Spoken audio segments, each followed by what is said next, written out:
આજી નદી કાંઠાના વિસ્તારમાં વસતા 50% હિન્દુઓ અને 50% મુસ્લિમોની વસ્તી ધરાવતા વિસ્તારને કલેક્ટર દ્વારા નોટિસ દેવામાં આવી છે, પણ લોકો જ્યારે એનો અધિકાર માંગે ત્યારે ગમે એવી ભલભલી સરકાર હોય એને લોકોનો અવાજ સાંભળવો પડે. અમે એક મહારેલીનો શુક્રવારે તારીખ 26ના રોજ બપોરના 2 વાગે મહાદેવના નારા સાથે કૃષ્ણા ચોકમાંથી અમે આયોજન કરેલું છે. સૌને આવકારું છું. ગુજરાતમાં થોડા સમયથી અદાણીની સરકાર એટલે કે સાહુકારોની સરકાર આ બીજેપી કામ કરી રહી હોય તેવું લાગે છે. અનેક વિસ્તારોમાં ભાજપ એના ભ્રષ્ટાચાર માટે અનેક લોકોને ઘર વિહોણા કરવાનું કામ ચાલુ કર્યું છે. તેમાં અત્યારે રાજકોટના આજી નદી કાંઠાના વિસ્તારમાં વસતા 50% હિન્દુઓ અને 50% મુસ્લિમોની વસ્તી ધરાવતા વિસ્તારને કલેક્ટર દ્વારા નોટિસ દેવામાં આવી છે. ગુજરાતના લોકોએ સમજવાની જરૂર છે. ગરીબ હોય, મધ્યમ વર્ગના હોય કે સુખી સંપન્ન હોય, બીજેપીના ભ્રષ્ટાચારમાં તમારું મકાન કે તમારું ફેક્ટરી કે તમારી ઓફિસ કે જે કાંઈ નડતું હશે એ ચાહે દસ્તાવેજ વાળું હોય તો પણ પીપીપી યોજના દ્વારા અનેક લોકોના દસ્તાવેજના મકાન હોવા છતાં અનિચ્છાએ ખાલી કરાવી અને ભાજપે તેના ભ્રષ્ટાચાર માટે લોકોને પરેશાન કર્યા છે એ સૌ જાણે છે. ત્યારે ગુજરાતની પ્રજા જાગૃત થાય. ગરીબ માણસ છે એ રાજકોટ શહેરમાં કે કોઈ પણ શહેરમાં જાય ત્યાં મજૂરી કરે છે. એ શહેરના વિકાસનું એટલે કે એનું ચણતરથી લઈ બીજી ત્રીજી મજૂરી આ છે તે છે બધું જ ગરીબ માણસ દ્વારા નિર્માણ થતું હોય છે. એના વગર શહેરનો વિકાસ શક્ય નથી હોતો.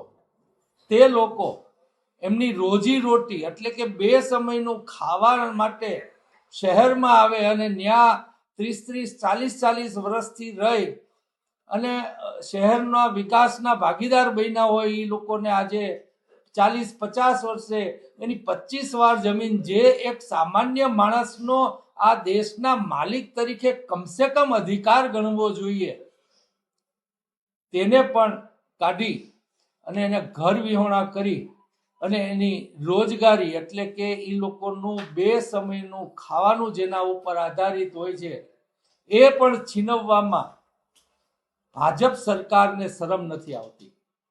લોકો મરે, ટીઆરપી કાંડ હોય, મોરબી હોય, સુરત હોય, બરોડા હોય, લોકો મરે એનો વાંધો નથી, લોકો ઘર વિહોણા થાય એનો વાંધો નથી, પણ ભાજપને એનો ભ્રષ્ટાચારને રૂકાવટ ન આવે, અદાણીઓ ઊભા થાય અને એને એના કમાવ દીકરા બને, આ માનસિકતા ધરાવતા ભાજપને યાદ અપાવવા માંગીએ છીએ કે આ ગુજરાત છે વેપારી માનસિકતા ધરાવતું આ ગુજરાત ગાંધીજીને અને સરદારને પણ જન્મ આપી શકે છે. ભાજપ વાળાએ ન ભૂલવું જોઈએ. ત્યારે અમે એક મહારેલીનો શુક્રવારે તારીખ 26ના રોજ બપોરના 2 વાગે મહાદેવના નારા સાથે કૃષ્ણા ચોકમાંથી અમે આયોજન કરેલું છે. એ મહારેલી અમારે થોડા કિલોમીટર ચાલશે અને એક પ્રતિનિધિ મંડળ કલેક્ટરને અને પોલીસ કમિશનરને આવેદન દેવા જશે. આ તકે તંત્રને અને પોલીસને બંનેને વિનંતી કરવા માંગુ છું, ભાજપના કોઈ આગેવાન હોય કે કાર્યકર હોય એને પણ વિનંતી કરવા માંગુ છું, સિસ્ટમનો ભોગ આજે તમે કાલે બનશો, કાલે તમે નહીં બનો તો તમારી પેઢીના લોકો બનશે. સિસ્ટમ જે ઊભી થઈ રહી છે અમુક લોકો માટેની જ, એમાં તમે બીજા લોકોમાં આવો છો. આ ભાજપને સમજો, આ ભાજપની નીતિ રીતિ કરનારાઓને સમજો એવી હું તંત્રને, પોલીસને અને ભાજપના આગેવાનોને હું વિનંતી કરવા માંગુ છું. ત્યાં 1300 લોકો નહીં, લગભગ 20 બૂથ આવે છે. મારી દ્રષ્ટિએ ત્યાં 25,000 લોકોનું રહેણાંક છે અને એ 25,000 એટલે કે 5,000 મકાનો હશે. લિસ્ટ કરવામાં પણ ક્યાંક મકાન દેવાનું આવે તો ઓછા દેવા પડે એ માટે ઓછા લોકોની નોંધણી થઈ હોવાની શક્યતા એમાં પૂરી છે. 25 વારની જગ્યા એ આમ ભારતીય વ્યક્તિ જે આ દેશનો માલિક છે એનો કમસે કમ અધિકાર માનવો જોઈએ, આવું અમે માનીએ છીએ. તંત્ર પાસે અમારી માંગ અમે આવતા દિવસોમાં એ કહેશે તો અમે મૂકશું કે આનો ઘણા બધા વિકલ્પો છે. એ લોકો ઘર વિહોણા ન થાય, વિકાસ પણ થાય, એવા ઘણા બધા વિકલ્પો હોય છે. પરંતુ આ લોકોને એના ભ્રષ્ટાચાર માટે જ કામ કરવું હોય છે માટે અને પોલીસનો અને તંત્રનો દુરુપયોગ કરવો હોય છે. અમે આ આંદોલન ગુજરાત વ્યાપી કરવાના છીએ અને મને વિશ્વાસ છે લોકો જ્યારે જાગે, ઇન્દ્રનીલ રાજગુરુ માગે કે કોંગ્રેસ માગે ન મળે બની શકે, પણ લોકો જ્યારે એનો અધિકાર માગે ત્યારે ગમે એવી ભલભલી સરકાર હોય, એ ચાહે ભલભલો કલેક્ટર હોય કે ભલભલો આગેવાન હોય કે એ ગમે એવી ખુરશી ઉપર બેઠો હોય, એને લોકોનો અવાજ સાંભળવો પડે અને આનો અવાજ સંભળાશે જ અને આખા ગુજરાતમાંથી અવાજ ઊભો થશે. અમે એને સંપૂર્ણપણે ટેકો આપીએ છીએ અને કાલ સવારે કોઈ મધ્યમ વર્ગના પીપીપી યોજના ઉપર પણ આ લોકો કરશે. બસ સ્ટેન્ડ વેચ્યા, તમને અગત્યની જગ્યાઓ વેચી, પીપીપી યોજનાના નામે ભ્રષ્ટાચાર માટે કરે છે. આવું જ્યાં કંઈ થશે ને જ્યાં લોકો અમારી પાસે આવશે ત્યાં અમે ચોક્કસ એમની સાથે રહેશું. નહીં, અમે એવું કહ્યું હતું કે 30 ગાડી લઈને નોટિસ દેવા આવ્યા હતા, 300 ગાડી લઈને આવે તો પણ અમારી રેલી નીકળશે.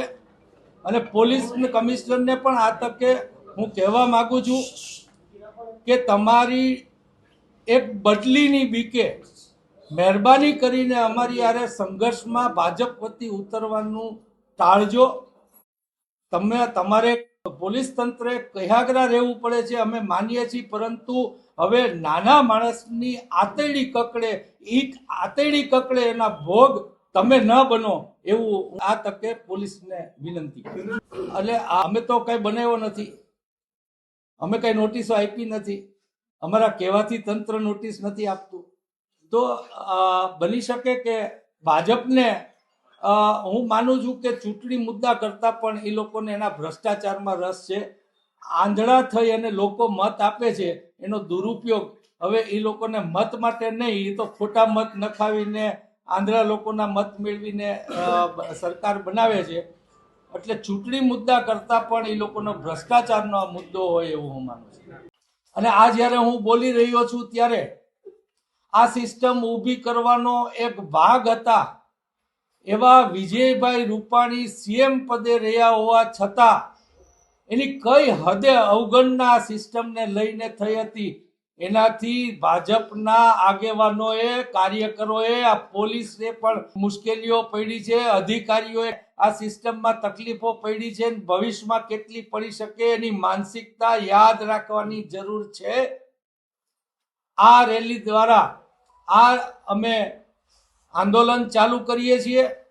આ 25 વારનો અધિકાર કોઈનો ન છીનવાય એવી માનસિકતા લોકો કેળવે અને આ આંદોલન ન કેવલ રાજકોટ પૂરતું, આ આંદોલન ગુજરાત વ્યાપી બનશે કે જ્યાં ગરીબની આતરડી કકડાવવાનું આ કામ કરી રહ્યા છે એની સામેનું આ આંદોલન થશે.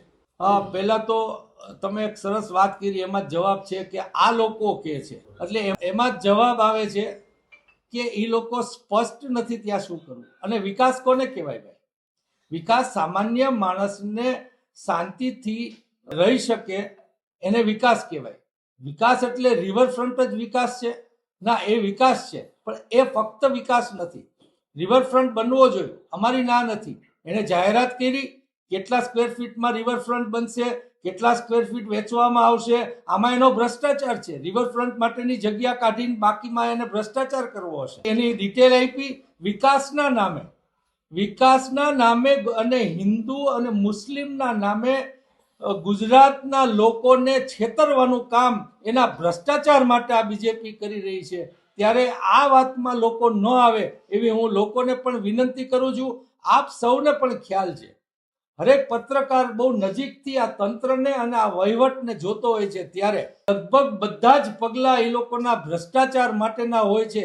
એના અમે નહીં, તમે પણ નજીકથી જોનાર સાક્ષીઓ છો. ત્યારે ગુજરાતના લોકોને વિનંતી કરીશ કે આ વિકાસ, આ મુસ્લિમ, આ હિન્દુ એના નામે જે રાજકારણ કરી અને સત્તા ઉપર પહોંચી અને ભ્રષ્ટ લોકોની જિંદગીની પણ દરકાર રાખ્યા વગર જે ભ્રષ્ટાચાર માટે ઊંધે કાન થાય છે, એ ભાજપની સરકાર અને એના કરતા હર્તાઓને ઓળખવાની જરૂર છે. સરકારી જમીન ઉપર દબાણ થાય ત્યારે કેમ રોક્યું નહીં?